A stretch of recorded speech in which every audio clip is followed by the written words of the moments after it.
Have you guys ever seen these boxes online? These are DIY router boxes. Coming out of China, they come in a variety of different hardware configurations, and today I want to talk about this one. This from CWWK features an Intel N355 CPU, that's an 8-core i3 efficient CPU. It also has a myriad of connections and M.2 NVMe slots inside. But unlike a lot of the videos you're going to see online, I don't want to talk about this device turning it into a router with pfSense, OpenWRT or whatever.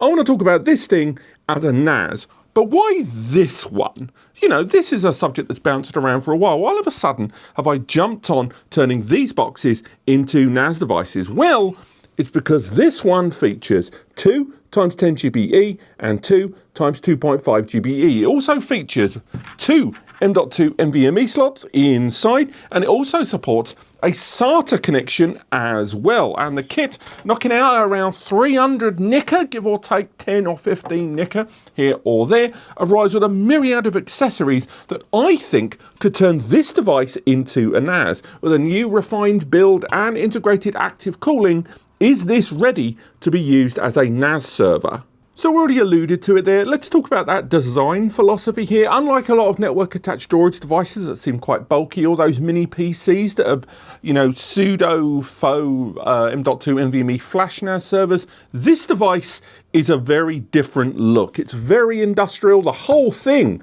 is a heatsink. It's metal on every single plane. Even with the base panel, we removed it, and the base panel has mesh cooling there as well as an active cooling fan there at the top that's been slotted into an active metal heatsink. This whole thing is about cooling. And inside, alongside the metal externals and metal panels inside, there's no plastic throughout.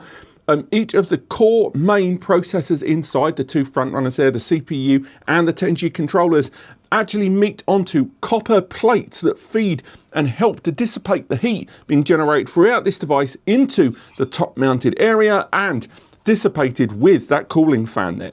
But alongside the network connectivity and base level storage capabilities, it's worth highlighting and talking a little bit more about that CPU. The N355 is the Twin Lake follow-up to the Alder Lake N305. It's an 8-core, 8-thread processor with a cheeky little baseline 1 GHz processing power that can be zipped up into the 3 GHz when needed. It also has integrated graphics as well, at well over a gigahertz when needed. So the base level connectivity of that CPU in terms of its threads, its cores and its integrated graphics are going to be beautiful for things like low level, entry level virtualization, if you want to run some VMs or Dockers and stuff like that. Or if you're looking at Plex Media Server, that CPU that we're still testing at the time of recording is doing exceptionally well at 1080p, 4K and 8K with particularly dense media all the way up to 100 to 120 megabits per second. So if you're looking at a modest, quiet Plex server, I can see the appeal.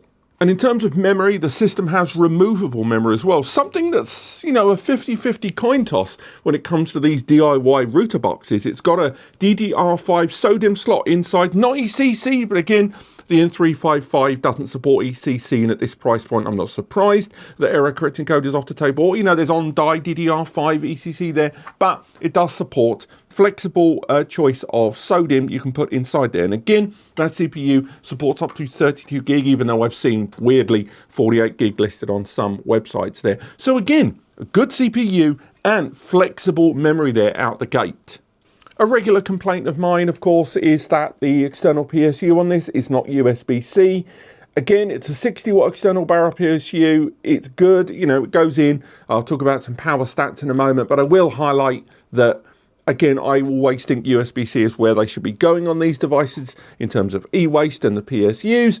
And also, I know there is a debate to be had about the consistency of power delivery via USB, but if you've got a decent enough USB power wall outlet that's going into a USB-C adapter, and you can get barrel to USB-C adapters as well, I kind of hope this would have been USB-C in this latest refresh of this series.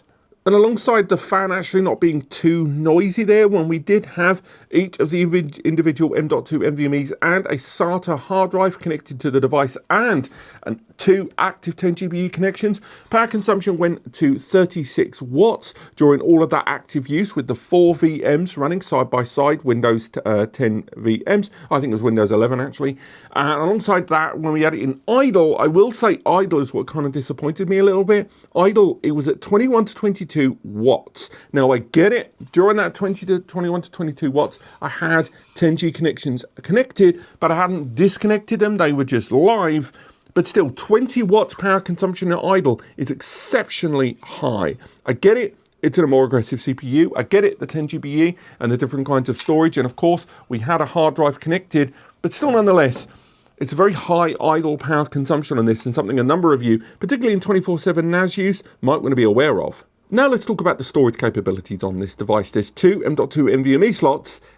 Technically, we'll get to that in a moment, and there is the ability to add a SATA drive. Now I will say the adding of the SATA drive on this is not that elegant. On the base of the system, you see a small rectangular panel. You are going to need to punch that out if you want to take advantage of the included SATA connector there. It goes in to a physical SATA connection on the board and a power connector 4-pin on the board that allows you to add a SATA drive. Just keep in mind, there is no physical outlet for that SATA drive, and there isn't space if you wanted to slot inside a SATA 2.5. There's just not the physical room inside this. Now, when I mentioned about the two M.2 NVMe slots, that's because one of the M.2 NVMe slots is a conventional 2280 input there on the base on the same side as both the CPU and the 10GbE controller. The other one requires an adapter. Now, to CWWK's or Changwang's credit, they include the adapter with the kit, and this is what turns that M-key connector inside, which is a 3x1 slot, by the way, the M.2, into a 2280 length M.2 NVMe slot. But you have to make sure to get the order right, because underneath that is your memory slot, and as I'm sure you can see from the images on screen, it is quite clustered together there. The other thing I will highlight is they do include both a thermal pad and silicon paste. Now, why would they include silicon paste for a pre-soldered drive? Well, nice and simple. You kind of have to dismantle the hell out of this thing to install drive media. And the space allotted for the M.2 NVMe to connect with the pre-existing heatsink that is this case is incredibly tight. And when you do open it up, you have to disjoin the CPU and that network controller from the main heatsink. So they include the thermal paste, so you can add a bit more when you need to. So again, the design is incredibly encroached, but I will say at the very least they've included all the accessories you need to remedy any of that thermal disconnection you might make. And in terms of performance, you're probably not going to be that surprised, given that it's the N355, that each one of those M.2 NVMe's listed at Gen 3 × 1 speed meant that performance-wise, you're not going to be maxing out a great deal on this. Even though it is dedicated flash, you're looking at 690 megabytes per second for a repeated 1 gigabyte write that we were doing. In terms of read, we achieved around 720 megabytes per second, and when we were transferring data from one drive to the other, we achieved around 400 megabytes per second. It fluctuated up and down. Now, when it came to the connected SATA hard drive, we're able to achieve a moderately consistent 200 megabytes per second there. And that SATA connection there was on a 2x1 connection there. So again, that's 500 megs to play with. So if we had used a SATA SSD, we would have been able to max that. And now on to the network connectivity, which I will say is a bit of a mixed bag, and unfortunately the main driving force I think a number of you are going to have about utilising this as a NAS, mainly those 10GbE ports there, you may find a little bit of a downside on the horizon. Now, there's a couple of 2.5 gig of Ethernet ports there. They're sharing a 5 gig transfer or Gen 2 × 1 lane. So there's more bandwidth, more than enough bandwidth to accommodate those. On the other side of the device, we have got two USB 3.2 Gen 2 10 gig USB ports, and they are USB Type A and a USB Type C. There is also an SD card slot as well for those that want to deploy a bootloader or maybe even something like Unraid. I'd still use USB USB for that. There's also 4 USB 2 ports there, which I'm always pleased to see. Again, if you wanted to max up the network connectivity on this, more than that, what we discussed so far, you can of course take advantage of USB to Wi-Fi 7 adapters. You can take advantage, depending on the NAS software you use and its drivers, you could take advantage of USB to 5 gig adapters, which you can now get for about $20 to $30.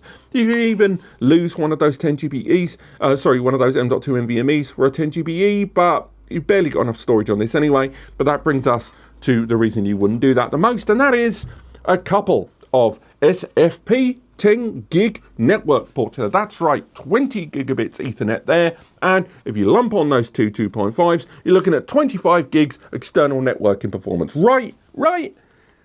Well, sorta.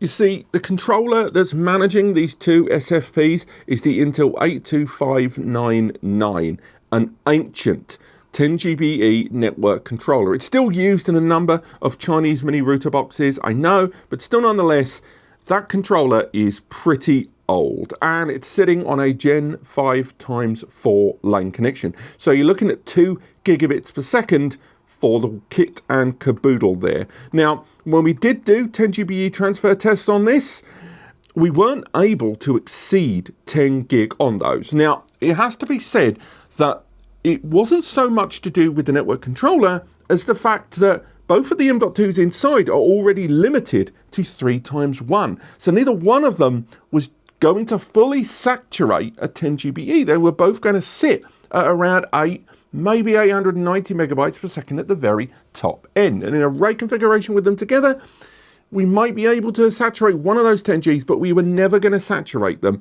in a single flow. We were able to run 2 different 10G connections coming out of this, and we achieved 600 to 700 megs out of each of them, running 2 separate processes going into a 10G network switch that we're going to talk about on the channel soon. But this really was the crux of it for me, because I'm not suggesting you shouldn't use something like this for a NAS. I do think this would serve as a great Proxmox NAS. I think it will serve as a great Plex NAS. And I do think for a nice, speedy VM environment, or for containerized environment, as I say, it's going to be great. But there are better options out there that support 10 GbE and have the same level of storage capabilities there. There are MITX motherboards that I would recommend over this that have a PCIe slot and have a 10 GbE and have a couple of Gen 3x1 M.2 NVMe slots, and they have SATA ports on board. I'll link to one below. I believe it's the MW N355 NAS motherboard, but if I'm wrong, it's linked in the description. Nevertheless, this is an impressively put together box, and as a high performance router, this thing's insane, and at the price point, it's insane. But keep in mind, one, the power consumption at base level is surprisingly high. Not out of this world high, but definitely higher than I would have liked. And keep in mind that the 10 GbEs are running on quite a legacy controller. As a flash server, not too shabby. As a router, out of this world, I am sure. And ultimately, it's another great example of that CPU from Intel being used in very efficient ways. Let me know what you guys think in the comments. There should be a written review live below as well very soon. Do take note, by the way, of the accessories this kit arrives with. You should get all of them with it, and if you are going to get a hold of one of these, do use the links in the description to get one for yourself. If the video has helped you, and if you're going to go to those stores anyway, make sure those 2 things are true. But thank you so much for watching, and I'll see you next time.